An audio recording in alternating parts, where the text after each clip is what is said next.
Confie em Deus para todas as situações impossíveis em sua vida. Ele ainda faz milagres.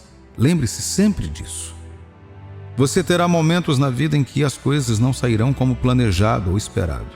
As portas podem continuar se fechando, não importa o quanto você tente. Você pode não conseguir a promoção, um relacionamento pode não dar certo e o emprego ou o contrato pode não se concretizar. Você pode até descobrir uma doença física declarada como incurável por um médico. Todas essas coisas podem constituir impossibilidades em sua vida de uma forma ou de outra. Na maioria das vezes você vê outras pessoas sendo promovidas quando você perde o emprego. Você vê outras pessoas sendo abençoadas enquanto tudo parece dar errado para você. O que fazer quando Deus faz você ver o milagre na vida dos outros enquanto espera nele pelo seu? Pode ser muito difícil ver amigos, colegas e contemporâneos vencerem em diferentes aspectos da vida enquanto você espera a sua vez. Muitas vezes Deus fará você ver um milagre na vida das pessoas enquanto espera pelo seu, e isso não será para desencorajá-lo, mas para encorajá-lo e deixá-lo ciente de que, se ele fez isso por elas, também pode fazer por você. Você pode nunca saber o que Deus está fazendo nos bastidores. Você apenas tem que confiar nele. Se descrevi sua situação ou não, tenho ótimas notícias para você. Você pode ter desistido e jogado seus planos na lata do lixo, mas, amigo, não desista antes que chegue a sua bênção. Você está mais perto do que pensa, pois Deus não desistiu. Mesmo quando você não puder ver, confie que Deus está trabalhando em sua vida. Não desista. Embora essa impossibilidade em sua vida pareça uma barreira que não pode ser quebrada, ela é uma oportunidade incrível esperando para nascer algo grande em sua vida. Como eu sei disso? Ora, a palavra de Deus está repleta de testemunhos que agem como prova da capacidade dele. A própria história também está cheia dessas provas. E uma coisa que você deve lembrar é que Deus nunca muda. Portanto, se ele é o mesmo que o fez, então é o mesmo que o fará agora. Hebreus capítulo 13, versículo 8. Jesus Cristo é o mesmo ontem, hoje e o será eternamente. Jesus tem o poder de tornar o impossível possível. Como posso ter tanta certeza? Ele demonstrou tanto poder durante seu ministério e isso está escrito na Bíblia para nós vermos. O livro de João registra algumas dessas situações impossíveis que provaram o poder surpreendente de Jesus sobre as coisas que podem nos confundir. Vejamos algumas dessas situações. Em um exemplo, Jesus demonstrou poder sobre a distância geográfica. Um oficial real foi a Caná para pedir a Jesus que curasse seu filho prestes a morrer em Cafarnaum, a cerca de 30 quilômetros de distância. Sem se mover de onde estava, Jesus lhe disse: "Volte para casa, seu filho viverá." Jesus, sem precisar ir ver o menino, o curou de onde estava. Lembre-se das palavras do salmista em Salmos 24, versículo 1. Ao Senhor pertence a terra e tudo que nela se contém, o mundo e os que nele habitam. Ele criou toda a existência, tanto conhecida como desconhecida. Portanto, não importa onde você esteja ou onde algo precisa mudar, seu poder pode alcançá-lo e mudá-lo para sempre. Outro exemplo do poder de Jesus foi a demonstração de poder sobre a natureza, quando um vento forte agitou o mar e os discípulos, apavorados, puxaram os remos para chegar à praia. A Bíblia diz que Jesus apenas caminhou sobre as águas para encontrá-los e imediatamente a tempestade cessou. Que grande poder! Quando Deus está agindo em seu nome, todas as leis da natureza são suspensas. Ele andou sobre as águas, transformou água em vinho e quando ordenou que as tempestades parassem, elas cessaram. Pense nisso por um segundo. O que poderia ser impossível para alguém assim? Será que não vale a pena confiar nele para o impossível em sua vida? E então houve a demonstração de seu poder sobre a morte. Quando Lázaro morreu, as esperanças de suas irmãs morreram com ele. Os seres humanos cooperaram com a morte para anular a possibilidade de Lázaro ressuscitar dos mortos. Para o homem, era um caso sem esperança. Mesmo que ele sobrevivesse, as chances estavam perdidas depois de ele ter sido enterrado por 4 dias. No entanto, Jesus apareceu no local e gritou em voz alta: "Lázaro, vem para fora!" E Lázaro, que havia morrido, saiu com suas mortalhas. Ele passou a viver uma vida mais longa e saudável.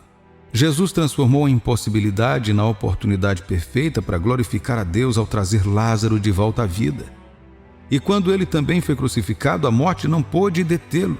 Depois de 3 dias, ele ressuscitou dos mortos e hoje está sentado à direita do trono da glória para voltar um dia para o seu povo na terra. Veja, para Jesus a solução para cada situação impossível sempre foi óbvia. Ele entendeu e testificou que as coisas que são impossíveis aos homens são possíveis a Deus.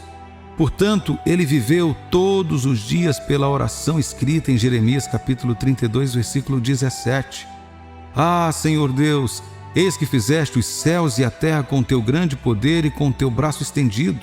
Coisa alguma te é demasiada maravilhosa. Amado amigo, não sei o que você está passando agora, mas quero que saiba que nada é difícil demais para Deus.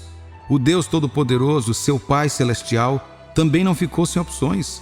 Deus abre portas que nenhum homem pode fechar e fecha portas que nenhum homem pode abrir.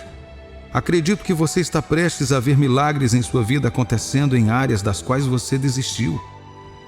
Uma das muitas revelações do nome de Deus que aprendi é que Ele é o Deus do de repente. De repente, sua saúde vai melhorar. De repente, sua carreira terá um rumo melhor. E de repente, seu relacionamento ficará melhor. Por quê? Porque o Deus que opera milagres interveio. Aqui está o que sua palavra diz em Isaías capítulo 48, versículo 3. As primeiras coisas desde a antiguidade as anunciei. Sim, pronunciai-as à minha boca, e eu as fiz ouvir. De repente, agi, e elas se cumpriram. Isso significa que os sonhos que Deus colocou em seu coração e os planos que Ele tem para a sua vida, embora possam demorar, Ele está pedindo para você continuar confiando e crendo nele. E isso acontecerá em breve. Aquele milagre que você está esperando pode parecer impossível, mas Deus quer lembrá-lo hoje que ele vai acontecer. Você vai ficar bem. Você vai pagar por aquela casa e liquidar o empréstimo. Você vai encontrar a pessoa certa. Você vai ter seu bebê. Você vai sair desse vício. As Escrituras dizem em Abacuque capítulo 2, versículo 3: porque a visão ainda está para cumprir-se no tempo determinado, mas se apressa para o fim e não falhará. Se tardar, espera-o, porque certamente virá. Não tardará. Você precisa ter a fé e desenvolver sua confiança em Deus ouvindo essas palavras e buscando as promessas de Deus na Bíblia. As palavras têm poder. Quando você ouve uma mentira por tanto tempo, ela pode criar raízes e parecer a verdade. E tudo que você acredita como verdade influencia os resultados de sua vida. Você tem que deixar tudo isso para trás e, pela fé em Deus, receber estas palavras em seu espírito. Deus continua operando milagres. Não se esqueça de que Deus certa vez prometeu a um casal idoso que eles teriam um filho que daria à luz uma nação do povo de Deus. O que poderia ser mais impossível do que prometer tal coisa a um velho e a uma velha estéril? Na forma natural, tudo parecia incompreensível e impossível, mas a Bíblia, em Romanos capítulo 4, versículos de 19 a 21, nos conta como eles abordaram isso. E sem enfraquecer na fé, embora levasse em conta o seu próprio corpo amortecido, sendo já de 100 anos e a idade avançada de Sara, não duvidou por incredulidade da promessa de Deus, mas pela fé se fortaleceu, dando glória a Deus, estando plenamente convicto de que Ele era poderoso para cumprir o que prometera. Esta escritura deixa claro que para receber o impossível de Deus, você também deve crer e confiar completamente nele, como Abraão fez. Você deve considerar Deus acima de sua situação, permanecer firme em sua integridade e permanecer convencido de que Ele fará o que prometeu a você. A confiança de Abraão em Deus era tão forte que ele nem por um minuto considerou o fato de que ele e Sara estavam além da idade de ter filhos. Ele não se comoveu com o que viu. Deus prometeu que eles teriam filho. Abraão sabia que Deus havia falado com ele e se apegou firmemente ao que ele havia prometido. A Bíblia diz que Abraão creu em Deus e, embora demorasse um pouco, ele continuou confiando até que Sara, sua esposa, engravidou e lhe deu um filho, Isaque. E de Isaque nasceram todos os outros numerosos descendentes. Lembre-se de que Abraão pensou 2 vezes. Ele não levou em conta as circunstâncias naturais que lhe diziam que era impossível para ele e Sara terem um filho. Eles não tinham um ponto de referência para vincular sua situação. Na verdade, eles nunca viram uma mulher de 90 anos engravidar, nem havia uma instalação moderna para ajudar no parto. Mas eles continuaram confiando. Se você for forte na fé, não considerará as circunstâncias. Assim como Abraão, você se lembrará. As coisas que são impossíveis aos homens são possíveis a Deus. Não importa para o que você está crendo em Deus. Não considere suas circunstâncias, considere seu Deus. Se você começar a pensar em todas as condições naturais dessa situação, no que diz o laudo do médico, em como a economia está contra você, você enfraquecerá na fé e a sua confiança em Deus diminuirá lentamente. Não vacile com as promessas de Deus. Seja totalmente convencido. A Bíblia está cheia de promessas que nos pertencem. Quando você aprender a seguir os passos de Abraão, receberá o cumprimento das promessas de Deus em sua vida. Se Deus diz que fará algo por você, então Ele fará. Não importa quanto tempo demore. Ele sempre cumpre suas promessas. A palavra duvidar é sinônimo de vacilar. Ele retrata alguém que é instável e duvidoso, mudando constantemente de ideia sobre o que acredita, vacilando em sua fé e indo para frente e para trás. Em outras palavras, essa pessoa é instável naquilo em que acredita. Deixe-me lembrá-lo do que Tiago, capítulo 1, versículos de 6 a 8 diz: Peça, porém, com fé, em nada duvidando, pois o que duvida é semelhante à onda do mar, impelida e agitada pelo vento. Não suponha esse homem que alcançará do Senhor alguma coisa. Homem de ânimo dobre, inconstante em todos os seus caminhos. Uma pessoa vacilante é uma pessoa de dúvida. O termo ânimo dobre retrata uma pessoa com 2 mentes. Uma mente dirige para um lado e a outra mente dirige para o outro. Como resultado, ela é puxada em 2 direções, flutuando constantemente no que acredita. Um dia ele acredita, no dia seguinte, não. Assim, mesmo que Deus tenha feito uma promessa a tal indivíduo, essa vacilação constante o impedirá de recebê-la. Ser duvidoso é um mau negócio, então não tenha dúvidas. Aqueles que não cambaleiam são sinceros. Eles permanecem na posição de convicção e se apegam firmemente ao que Deus lhes disse. Coração, alma e boca, todos estão de acordo com o que Deus prometeu. Em vez de pensar no tamanho da sua situação, pense no tamanho de Deus. Não se preocupe com o que não vê, com o que não tem ou com quem está contra você. Abraão assumiu tal posição de fé. Ele estava decidido sobre o que Deus havia prometido e não vacilou. Esse fundamento seguro de confiança em Deus levou Abraão por muitos anos de espera. E por causa dessa postura inegociável, ele e Sara obtiveram um milagre humanamente impossível de Deus. Só porque você não vê nada acontecendo do lado de fora não significa que nada esteja acontecendo do lado de dentro. Você tem que continuar confiando em Deus para estar de acordo com Ele e ativar suas promessas. Se mantiver a sua fé, mantiver sua confiança, continuar fazendo a coisa certa e se for grato, você verá Deus aparecendo para fazer o impossível na sua vida.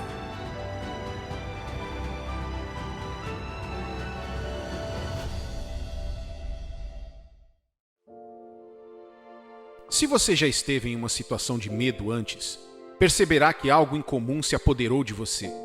Seus sentimentos e pensamentos mudam naquele momento. Aposto que em sua mente, sua vida passou diante de você. Uma coisa que mais notei e que parece ser o gatilho para o sentimento de medo naquele momento é a enxurrada de possibilidades que invade sua mente de uma forma estranha. No entanto, às vezes, a coisa que temíamos ou imaginamos acontecendo conosco nunca acontece. Podemos ter sofrido intensa e estressante tortura mental e corporal que nos deixa muito fracos para fazer qualquer movimento depois. Agora, há algumas coisas neste mundo que você deve manter distância para a sua própria segurança. Essas coisas são naturalmente perigosas e você não deve se envolver com elas. Deus nos dá a capacidade de reconhecê-las e a sabedoria para nos mantermos afastados delas.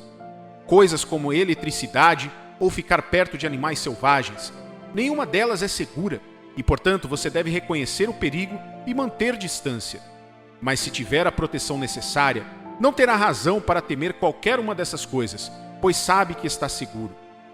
Tendo dito tudo isso, nesta mensagem de hoje, quero que você saiba que nenhum dos problemas da sua vida é maior do que Deus. Você deve, portanto, certificar-se de não temer o que quer que o diabo ou a vida possa lançar sobre você, porque na face de cada montanha há um Deus com você que é tão grande que chama a terra de estrado de seus pés. Eu quero que você repita comigo: Deus é maior do que os meus problemas. Diga novamente: Deus é maior do que os meus problemas. E em seguida acrescente: portanto, não temerei por nada nem ninguém. Leve essas palavras a sério, querido filho de Deus. Esta mensagem está chegando a alguém que precisa dela hoje. E espero que você seja essa pessoa. Esta é uma mensagem de Deus para alguém que está passando por uma fase da vida em que jogou ou está prestes a jogar a toalha, porque parece que a situação está fora de controle de qualquer pessoa, até mesmo de Deus. Você orou e jejuou, mas parece que a situação se recusa a se resolver, como a montanha se recusa a se mover. Isso é Deus dizendo a você: não importa o que você enfrente, não temas, eu estou com você. Eu sou maior que seus problemas. Isaías capítulo 41, versículo 10 diz: não temas, porque eu sou contigo. Não te assombres, porque eu sou o teu Deus. Eu te fortaleço e te ajudo, e te sustento com a minha destra fiel. Se você é um crente, tenho boas notícias para você. Não acabou até Deus dizer que acabou. Sim, esta situação está demorando muito para se resolver. Sim, a necessidade está demorando muito para acabar. O processo judicial parece impossível todos os dias. Ouça, até que acabe, não desista de Deus ainda. Ele é maior e mais sábio do que a sua oposição. Qual é o seu maior medo neste mundo? Qual é o desafio em sua vida agora que rouba a sua paz? Admito que os medos são reais. É a nossa primeira resposta a qualquer coisa assustadora ou que ameace a nossa segurança ou bem-estar. Esta é a verdade absoluta. E todo mundo, sem exceção, sente medo de uma forma ou de outra. Veja bem, o medo pode ser tão eficaz que tem o poder de influenciar como uma pessoa ou um grupo pensa e como eles agem. Você ficará surpreso ao saber que alguém pode parecer alto e poderoso por fora, mas tem medo por dentro. Além de toda vanglória, intimidação, tirar vantagem de outras pessoas, pode existir um medo desencadeador. Medo de falhar, acabar fracassando, ser chamado de fraco, não ser bom o suficiente, ficar sozinho ou passar pelo mundo despercebido. O medo paralisa. Ele cega nosso raciocínio. É uma emoção muito desagradável, mas poderosa, causada pela expectativa e pela consciência de perigo ou infortúnio. Quando uma pessoa está debaixo da influência do medo, não importa se o objeto de seu medo é real ou não, verdadeiro ou falso. Tudo o que ela quer fazer é escapar naquele momento a todo custo. Infelizmente, o medo, não importa em quem opere, não é de Deus. O medo não vem de Deus, e se não vem de Deus, devemos saber de onde vem. O inimigo de nossas almas, o diabo, usa o medo como uma ferramenta para escravizar e limitar quem ele conseguir. Mas o Filho de Deus deve saber que sempre que sentir o medo tomando conta, Satanás está injetando o veneno dele e você deve se levantar e se livrar disso. Por quê? A resposta está em 2 Timóteo capítulo 1, versículo 7, que diz: porque Deus não nos tem dado espírito de covardia, mas de poder, de amor e de moderação. Outra tradução diz: pois o Espírito que Deus nos deu não nos torna medrosos, pelo contrário, o Espírito nos enche de poder e de amor e nos torna prudentes. É por isso que você não deve dar espaço ao medo. Ele não vem de Deus e não pertence a você. O cristão não é a morada do medo. Como você pode ver na passagem que acabamos de ler, esse medo é um espírito que definitivamente não é de Deus. Você, o crente, é o templo do Espírito de Deus, um espírito de amor, poder e uma mente sã. O Espírito dentro de você é o Espírito de Deus e ele está acima de tudo que está te deixando com medo. O Espírito dentro de você é maior do que os medos que te atormentaram por tanto tempo, o privando de sua paz, alegria e progresso. 1 João capítulo 4, versículo 4 diz: Filhinhos, vós sois de Deus e tendes vencido os falsos profetas, porque maior é aquele que está em vós do que aquele que está no mundo. Este é você aqui. A Bíblia não está falando de ninguém além do Filho de Deus. Se você é um filho de Deus, então isso é para você. Você abriga o Todo-Poderoso dentro do seu espírito e ele é maior, não importa o que você enfrente. Se isso for verdade, então por que você está com medo por causa de um relatório, uma notícia ou uma situação atual em sua vida? Em vez de alimentar o seu medo, fazendo com que ele continue crescendo, por que não se virar e encarar o seu Deus que é maior e convidá-lo para agir na sua situação? Certa vez, li uma citação escrita por um astronauta no espaço há muito tempo. Ela dizia: de repente percebi que aquela pequena bolinha, bonita e azul, era a Terra. Levantei meu polegar e fechei um olho, e meu polegar apagou o planeta Terra. Não me senti um gigante, eu me senti muito, muito pequeno. Estando na Terra, nós a consideramos um objeto muito grande, e na verdade é. No entanto, quanto mais longe você vai da Terra para o espaço, menor a Terra começa a parecer. Era tão pequena que a distância, o polegar desse astronauta, cobria toda a visão dela. Da mesma forma, tudo que você aproxima de sua visão se torna mais proeminente. Mas se você o empurra para cada vez mais longe, logo se torna cada vez menor, até que você não veja mais. Deus quer que você se torne mais consciente de sua presença e da grandeza de sua capacidade do que dos seus problemas. Certa vez, soldados inimigos cercaram a casa do profeta Eliseu. Mesmo assim, o próprio homem de Deus não se intimidou com isso. Por outro lado, seu servo ficou paralisado de medo e gritou para o seu mestre.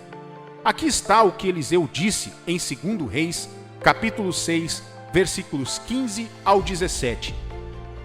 Ele respondeu: não temas, porque mais são os que estão conosco do que os que estão com eles. Tendo se levantado muito cedo o moço do homem de Deus e saído, eis que tropas, cavalos e carros haviam cercado a cidade. Então o seu moço lhe disse: ai, meu senhor, que faremos? Orou Eliseu e disse: Senhor, peço-te que lhe abra os olhos para que veja. O Senhor abriu os olhos do moço, e ele viu que o monte estava cheio de cavalos e carros de fogo em redor de Eliseu. Este é o exemplo perfeito das palavras do salmista em Salmos capítulo 34, versículo 7. O anjo do Senhor acampa-se ao redor dos que o temem e os livra. Se você é um filho de Deus, vivendo de acordo com a vontade de Deus e sua palavra, caro cristão, o que está com você é maior. Ele jurou dar a seus anjos a responsabilidade sobre você para protegê-lo da destruição. Sim, surgirão problemas, mas você nunca deve temer. Por quê? Porque você tem um maior com você. Sim, o choro pode durar uma noite, mas você não deve temer. Por quê? Porque tudo que tem começo tem fim, e a alegria vem pela manhã. Em quem mais você prefere confiar para cuidar do seu problema do que naquele que é maior do que todas as montanhas? Pense por um momento que seus problemas são grandes montanhas. Visualize aquelas contas, aquela crise no casamento, aquele filho problemático, o valentão, o chefe irritante, o colega ciumento ou o exame difícil, que todos chamam de impossível. Veja cada um como uma montanha tão alta quanto possível. Agora observe como eles afetam sua paz e emoções quase que imediatamente. Você vê? Isso é o que o diabo quer. A cada foco em seus problemas, você perde a paz, a alegria e a motivação até mesmo para tentar. No entanto, se você imaginar seu Deus, o Criador do céu e da terra com você, aquele que lança montanhas e mares com o sopro de suas narinas, você pode construir fé e confiança bem aqui. Sim, os mares podem se enfurecer, a doença pode começar a piorar e as contas podem parecer que não estão se movendo, mas não tenha medo. Davi foi capaz de derrubar Golias, não porque ele era maior ou mais habilidoso que o guerreiro, mas porque Deus, em quem ele se apoiava, era maior que Golias. Os 3 rapazes hebreus não foram ousados diante do rei porque eram imunes a chamas. Não! Eles eram humanos e podiam ser mortos, mas suas convicções e consolo estavam no Deus a quem serviam. Eles preferiram confiar no Deus Todo-Poderoso do que se curvar a um Deus feito por mãos humanas. Sim, eles foram jogados no fogo, mas o Deus maior apareceu e impediu que o fogo os queimasse. Às vezes, a grandeza de Deus pode impedir que os problemas apareçam em seu caminho, mas outras vezes, sua grandeza permite que o diabo faça o pior, não porque Deus te odeia ou quer te destruir, mas porque ele procura mostrar ao diabo quem manda. Ele procura edificar sua fé e fortalecer suas convicções nele quando você vê o seu poder. Jesus estava no barco com os discípulos, mas isso não impediu que as tempestades aumentassem. Os discípulos tentaram tudo o que podiam, mas falharam. Então convidaram aquele que é maior, e quando Jesus acordou, o mar se acalmou. Deus é maior, meu amigo. A mídia, o governo, os profissionais e os analistas podem ampliar seus problemas ou montanhas, mas não caia nessa. Mantenha distância de todas as fontes de medo. Assim como a fé, o medo também vem por meio da informação. Portanto, o que você recebe determina o que cresce dentro de você. Se continuar ouvindo as informações de seus problemas, isso fortalecerá seu domínio sobre você, aumentando assim o tamanho diante de seus olhos. Porém, quando você se afasta de todo relato negativo e escolhe focar em Deus, a fé começa a crescer em você e o problema fica menor. Alguém um dia disse: não diga a Deus o tamanho dos seus problemas. Em vez disso, diga aos seus problemas o tamanho do seu Deus. Quando você engrandece a Deus diante de suas crises, elas perdem o poder sobre sua vida. Se tiver que esquecer de alguma coisa hoje, por favor, não se esqueça disso. Mantenha essas palavras diante dos seus olhos e guarde-as em seu coração. Deus, seu Pai Celestial, é maior que suas situações.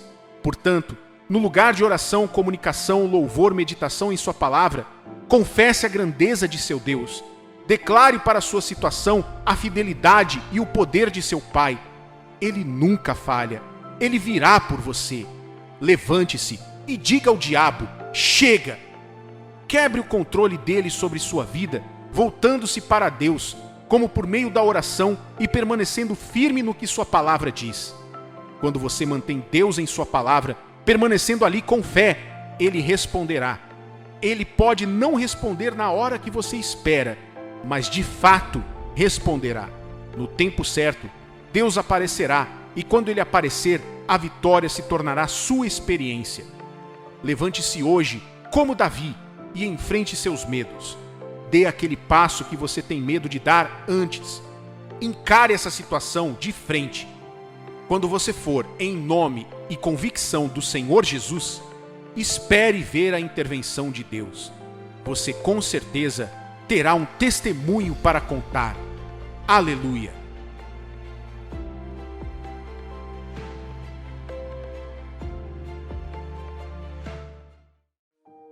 Você não se pergunta por que tantas pessoas parecem estar passando por lutas e batalhas constantes, enquanto outras vivem relativamente bem e levam a vida sem esforço? Acredite em mim quando digo que houve um tempo em minha vida em que pensei exatamente da mesma maneira.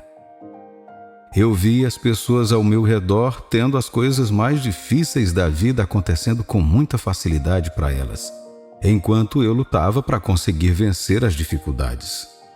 Mas, conforme cresci na vida e comecei a entender a profundidade das palavras de Deus, isso ficou claro para mim. Às vezes, Deus simplesmente constrói uma cerca ao redor de seus filhos para protegê-los de seus inimigos. Outras vezes, teríamos que passar pelo fogo para chegar a esse ponto. As batalhas são uma constante na vida de cada filho de Deus. Na verdade, Deus nos disse para esperar batalhas que não serão apenas físicas ou carnais, mas também espirituais e contra adversários em lugares muito altos. Sua habilidade como humano e mais ainda como filho de Deus, de lidar e sobreviver a essas batalhas será determinada por quem está lutando ao seu lado. Percebi que às vezes Deus lutará as batalhas através de você porque sua história de destino deve estar completa.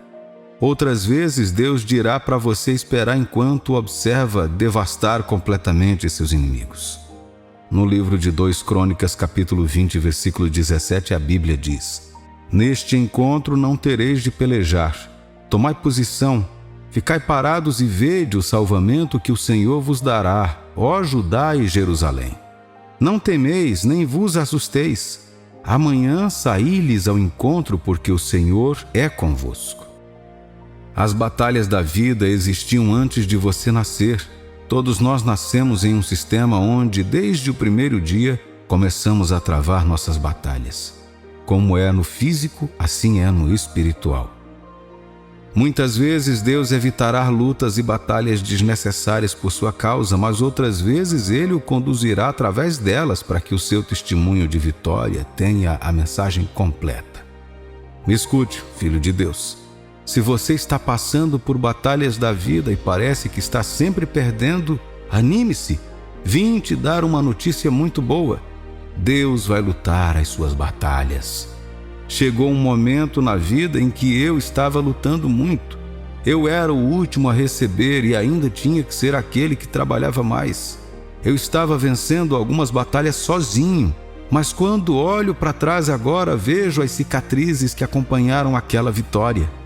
Muitas vezes eu estava com algo que comprei e que tive que trabalhar por meses para poder pagar e chorava por causa do quanto tive que passar para obtê-la. Por mais doce que seja a vitória no final, ela marcou minha vida de tantas maneiras que comecei a me perguntar se vale a pena. Então aprendi uma nova maneira de alcançar a vitória sem esforço, uma maneira confiante de vencer batalhas sem todas as cicatrizes desnecessárias da guerra. Conheci Jesus Cristo e percebi através de suas palavras o quanto Ele está confiante em sua estratégia vencedora. O Deus Todo-Poderoso não pode perder uma batalha onde Ele é o mais forte. Ao longo da Bíblia, do Antigo ao Novo Testamento, há registros do que acontece toda vez que Deus entra em sua batalha. Considere o que a Bíblia diz no livro de Êxodo, capítulo 15, versículo 3. O Senhor é homem de guerra, Senhor é o seu nome. Você encontrará em outras versões da Bíblia onde Deus é referido como o poderoso homem de guerra. Lembra quando você estava crescendo e aqueles de nós que tinham irmãos mais velhos acreditavam que poderiam nos ajudar a bater em todo mundo? Você se lembra da confiança que teve ao entrar no beco escuro segurando a mão do seu pai? Essa é a confiança que você tem em sua vitória garantida quando deixa Deus intervir. Quando o poderoso homem de guerra entra em uma batalha, adivinha quem vence? Ouça-me, a razão pela qual você ainda está lutando com unhas e dentes e parece que as batalhas continuam se intensificando é porque você está lutando sozinho. Nenhum destino jamais foi moldado sem a ajuda de Deus. Lutar com a força do próprio braço irá te desapontar. Isso já te frustrou antes. Sua família e amigos têm suas próprias batalhas para lutar, então eles estão fadados a te desapontar também. Eles falharam com você em momentos de necessidade, quando você precisou deles. Deus é um homem treinado na arte da guerra que nunca perdeu nenhuma batalha. Pegue sua Bíblia hoje e passe por todas as referências de uma batalha e toda vez que ler você verá que Deus venceu. Quando Deus entra na batalha, há garantia de vitória. Isaías capítulo 43, versículo 2 diz: Quando passares pelas águas, eu serei contigo. Quando pelos rios, eles não te submergirão. Quando passares pelo fogo, não te queimarás, nem a chama arderá em ti. Deus prometeu que mesmo quando passarmos por diferentes batalhas, teremos a vitória. O plano de vitória de Deus abrange todas as áreas de nossas vidas. Portanto, mesmo quando você está lidando com um vício, passando por dificuldades financeiras ou tendo dificuldades em seu casamento ou trabalho, você tem uma palavra de Deus. Ele estará com você e você vencerá tudo isso. Nos dias dos reis, Davi estava constantemente em guerra com os inimigos de Deus e os inimigos do seu povo. Depois que Deus o levou às maiores batalhas de sua vida contra Saul, os amoritas, os amorreus, os moabitas, os filisteus, inúmeras vezes, e até mesmo contra alguns de sua própria família. E todas as vezes a Bíblia registra que Davi buscou a face de Deus antes de cada batalha, e que a cada vitória foi garantida antes que ele levasse seu exército para a luta. Tiago capítulo 1, versículo 12 diz: Bem-aventurado o homem que suporta com perseverança a aprovação, porque depois de ter sido aprovado receberá a coroa da vida, a qual o Senhor prometeu aos que o amam. A coroa da vida representa as bênçãos da vitória. Depois de cada batalha que você vence, há uma bênção apropriada atribuída a essa vitória, e o vencedor fica com os despojos. Muitas vezes, quando a vitória é alcançada, Deus permite que os soldados fiquem com os despojos da terra como recompensa e bênção pela vitória. Da mesma forma é no reino das batalhas e vitórias espirituais. Os despojos da batalha se tornam sua recompensa. A vitória vem com bênçãos proporcionais de Deus. O mesmo rei Davi se tornou o rei escolhido para substituir Saul quando ele ainda estava no trono. E Davi era apenas um pastor, tudo por causa de uma vitória que Davi conquistou sobre Golias. O reino de Israel caiu nas mãos de Davi depois que ele venceu a batalha que todo o exército israelense não pôde vencer. Lembra quando eu disse que a questão de deixar Deus assumir o controle total é uma coisa que prevalece com todo ser humano? Todos nós preferimos nos sentir confiantes em nossas escolhas. Muitas vezes até nos tornamos violentos quando nossas escolhas não são seguidas. Mas em nosso trabalho e caminhada com Deus, deixar que Deus assuma o controle total é primordial. Por que então você deve deixar Deus lutar em suas batalhas? Porque Ele se importa com a sua vitória. No livro de Deuteronômio, capítulo 20, versículo 4, a Bíblia diz: Pois o Senhor vosso Deus é quem vai convosco a pelejar por vós contra os vossos inimigos, para vos salvar. Deus se preocupa profundamente com a sua vitória. Sua vida não é um erro. Você é uma parte calculada dos planos de Deus. Tudo o que Ele faz está de acordo com seus planos de vitória. Você entregou seus fardos a pessoas que não podiam carregá-los no passado e agora eles voltaram para seus ombros. Trago a vocês hoje uma notícia muito boa. Deus se importa com a sua vitória e quer garanti-la. Ele tem o plano mestre. Ele conhece o começo, o meio e o fim. Uma das razões pelas quais você deve deixar Deus lutar suas batalhas é porque Ele já sabe de tudo. Os planos de Deus vão além do que você pode ver ou imaginar. Ele reside em um reino onde tem a vantagem de estar presente desde o seu início, durante a sua jornada e no final dela. Deus, falando em Jeremias capítulo 29, versículo 11, diz: Eu é que sei que pensamentos tenho a vosso respeito, diz o Senhor, pensamentos de paz e não de mal, para vos dar o fim que desejais. Deus não joga a conversa fora. Ele não fala só porque há um ouvido para ouvi-lo. Ele fala especificamente para lidar com os desafios da vida e do destino. As pessoas que deram ouvidos às suas palavras desde o passado até hoje podem testificar que suas palavras vêm para lidar com as designações específicas em nossa vida. Um Deus que tudo sabe e tudo crê, diz que tem um plano para você.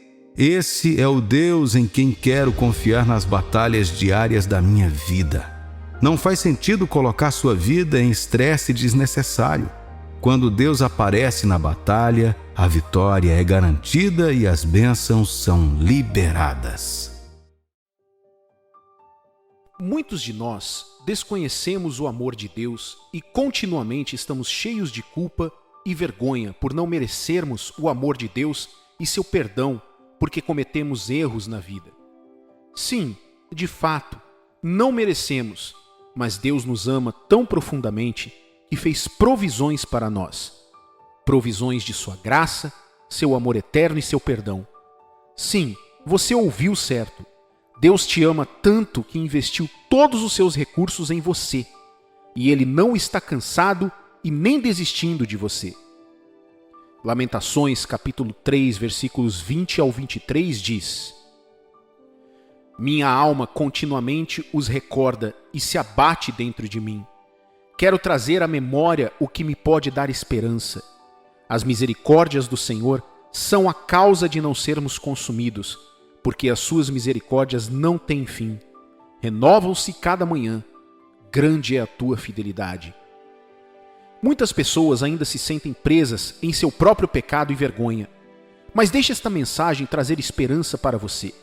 Esta mensagem é para aqueles que entram na igreja aos domingos com o coração pesado durante o momento de oração, sentindo-se indignos de se aproximar de Deus por causa de suas falhas e fazendo promessas a Ele para fazer melhor dessa vez. Promessas que elas sabem que não podem cumprir. Esta mensagem é para aqueles que têm dificuldades para entender como Deus ainda pode amá-los, mesmo quando continuam pedindo perdão repetidamente. O inimigo, o diabo, é chamado de acusador e ele quer enganá-lo para deixar que esse único erro faça com que você se sinta mal consigo mesmo e com a maneira que Deus o vê. Cair é um acidente, ficar no chão é uma escolha. Se você sair por aí usando rótulos negativos como viciado, fracassado, comprometido ou divorciado, isso o impedirá de correr em direção a Deus e, por fim, perder o que Deus tem reservado para você. Segundo Pedro, capítulo 1, versículo 3 diz: visto como, pelo seu divino poder, nos têm sido doadas todas as coisas que conduzem à vida e à piedade, pelo conhecimento completo daquele que nos chamou para a sua própria glória e virtude. Portanto, sua identificação com Deus não é um chamado qualquer, mas um chamado glorioso. Não é um chamado à vergonha ou ao pecado. Não é apenas ser filho do destino. Você tem um destino glorioso. Deus criou um lindo destino para cada um de nós e nada pode impedir o plano de Deus para nossas vidas, nem aquele único erro ou 5 erros para algumas pessoas, ou até mesmo 10.000 erros para outras. Você pode ter falhado, mas você não é um fracasso. Não permita que esse pecado defina quem você é. Quando Deus olha para você, Ele não vê um pecador. O que Deus vê é seu filho que precisa perceber seus erros, aceitar as provisões que o Pai colocou e se voltar para Ele. Confie em mim. Deus está esperando para recebê-lo a qualquer momento de braços abertos, mesmo agora. A história do filho pródigo e seu pai confirma isso. O que você faz quando se vê confrontado com a realidade do pecado em sua vida? Mais especificamente, qual é a maneira saudável de se arrepender e seguir em frente? Antes de abordar qualquer tipo de passos a serem dados, quero abordar o que a Bíblia diz que é o pecado e por que isso é ruim. Isso me ajudou em minha vida a entender por que algo é pecado em vez de apenas ouvir: isso é pecado, não faça isso. Pecado, conforme definido nas traduções originais da Bíblia, significa errar o alvo. A marca neste contexto refere-se ao padrão de perfeição de acordo com a palavra de Deus, e isso é exemplificado na natureza e no caráter de Jesus. É claro que em algum momento de nossas vidas pecamos contra Deus. A Bíblia diz em Romanos capítulo 3, versículo 23: pois todos pecaram e carecem da glória de Deus. Ao pensar sobre o pecado, é importante lembrar que, antes de mais nada, o pecado é uma ofensa a Deus, porque vai contra a sua própria natureza de perfeição e santidade. Por exemplo, mentir é pecado porque Deus não pode mentir. Em segundo lugar, o pecado viola a si mesmo, porque é moralmente errado e traz destruição. Em última análise, o pecado nos separa de Deus. No pecado, perdemos nosso destino glorioso ordenado por Deus. O pecado traz a morte para a nossa vida interior e, eventualmente, traz a morte eterna para nossas almas. Isso significa que a única coisa que o pecado traz para nossas vidas é a morte, seja ela emocional, mental, física ou espiritual. Romanos capítulo 6, versículo 23 diz: porque o salário do pecado é a morte, mas o dom gratuito de Deus é a vida eterna em Cristo Jesus, nosso Senhor. Todo pecado, mesmo chamado pecado privado, prejudica os outros indiretamente, talvez não naquele exato momento, mas no futuro. Veja, o pecado não estava em nosso mundo desde o princípio. não fazia parte do projeto de Deus quando ele formou o nosso mundo. Em Gênesis, Deus, em sua perfeita sabedoria, criou tudo, inclusive o primeiro casal, Adão e Eva. A Bíblia ainda nos diz que tudo que Deus criou era belo e perfeito. Você pode estar se perguntando, se a sabedoria de Deus é tão perfeita durante o processo de criação, então como o pecado veio ao mundo e por que estou sendo punido e rotulado como pecador? Deus amou tanto Adão e Eva que lhes deu domínio sobre tudo no jardim e na terra, mas os instruiu especificamente a não comer de uma determinada árvore. Gênesis capítulo 2, versículo 17 diz: Mas da árvore do conhecimento do bem e do mal não comerás, porque no dia em que dela comeres, certamente morrerás. Você vê que nosso Deus é um Deus amoroso que deu a Adão e Eva o livre-arbítrio, o poder de escolha. Ele não criou escravos ou robôs. Ele fez as pessoas e queriam que elas o vissem, o amassem por si mesmas, sem serem feitas ou forçadas a isso. Quando o diabo veio, ele testou Eva e a enganou com mentiras, desviando o coração dela daquilo que Deus lhe ordenou que não fizesse. Desobedecendo a Deus, Eva comeu da árvore e Adão também. Naquele exato momento, o pecado nasceu.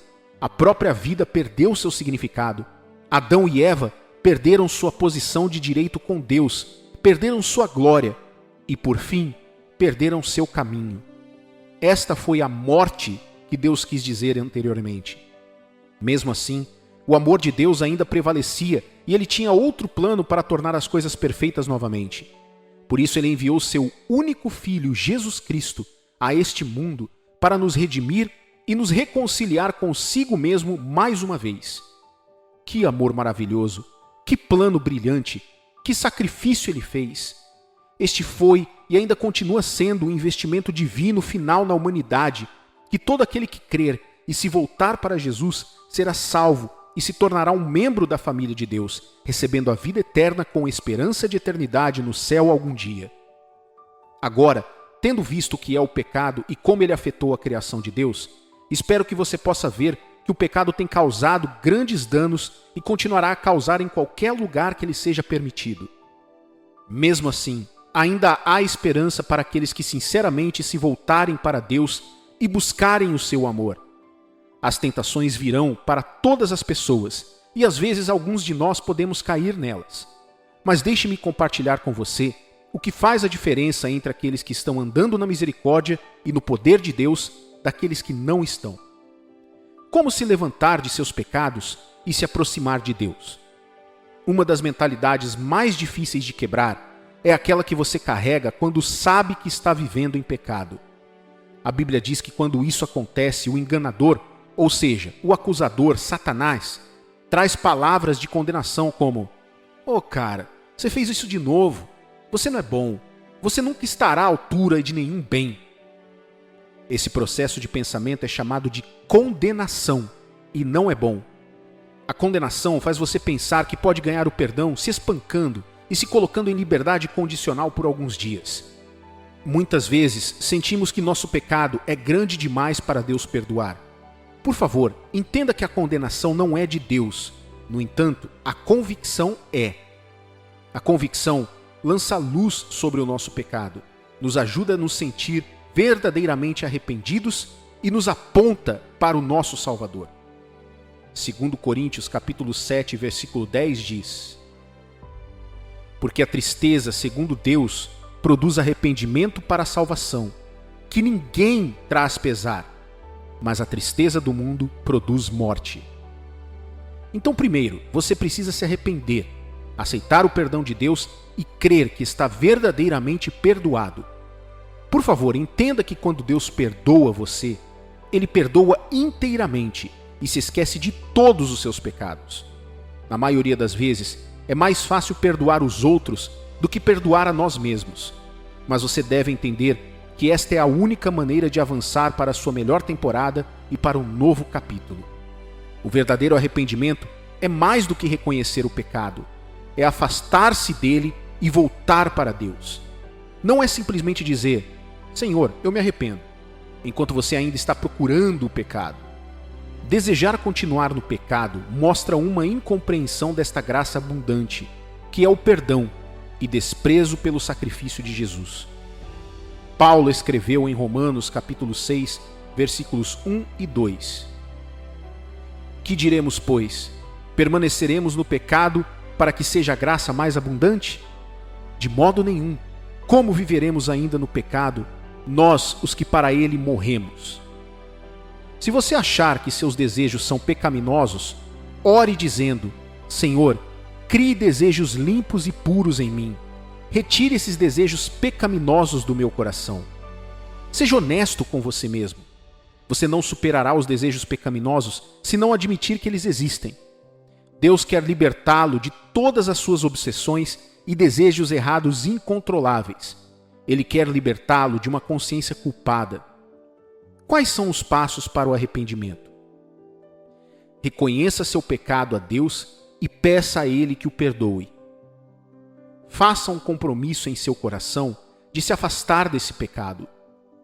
Encontre um amigo ou pastor cristão maduro e confiável com quem você possa conversar. Aceite o perdão de Deus e perceba que você está perdoado aos olhos dele. Quando o pecado está na escuridão ou no segredo, ele prospera. Mas quando você confessa seus pecados ou os esclarece, conversando com alguém maduro sobre isso ajuda a anular o poder da vergonha. Acredito que o passo final de aceitar o perdão de Cristo é crucial para o seu compromisso de abandonar o pecado. Este é o ato de aceitar que somos uma nova criação por causa do sacrifício de Jesus na cruz. Pare de permitir que alguém o rotule com negatividade, nem mesmo você. No momento em que você se afasta do pecado e escolhe se arrepender, nesse instante você se torna um novo homem, uma nova mulher. Se você acreditar nas mentiras do acusador, isso o afastará do seu destino. O único que pode pará-lo é você mesmo. Se você caiu em pecado, isso também se aplica a você. Limpe-se e lembre-se de que você é um cristão, um filho de Deus, um indivíduo santo. Você é melhor do que isso e não pertence a este lugar. E se afaste sem olhar para trás. Quando estou aceitando o perdão de Deus, falo em voz alta em uma oração. Um exemplo pode ser: Senhor, aceito o teu perdão e creio que fui justificado aos teus olhos. Obrigado, Jesus, por me perdoar. Amém. A vida cristã tem tudo a ver com glorificar e amar a Deus, desfrutando assim de estar com Ele. Não é para tentar não pecar. Não estou tentando diminuir a seriedade do pecado, mas estou tentando aumentar a importância da busca de desfrutar de um relacionamento com Deus. Quando você gosta de estar com Deus, você obedece a Ele consistentemente, porque essa obediência é baseada no amor. E o amor produz espontaneamente uma poderosa forma de obediência. Amigo, os recursos de Deus são um privilégio para aqueles que vêm a Deus. Nosso destino glorioso ordenado por Ele está disponível apenas para aqueles que confessam seus pecados e se voltam para Deus. Faça isso agora mesmo. Ele está esperando por você. Não morra em seus pecados.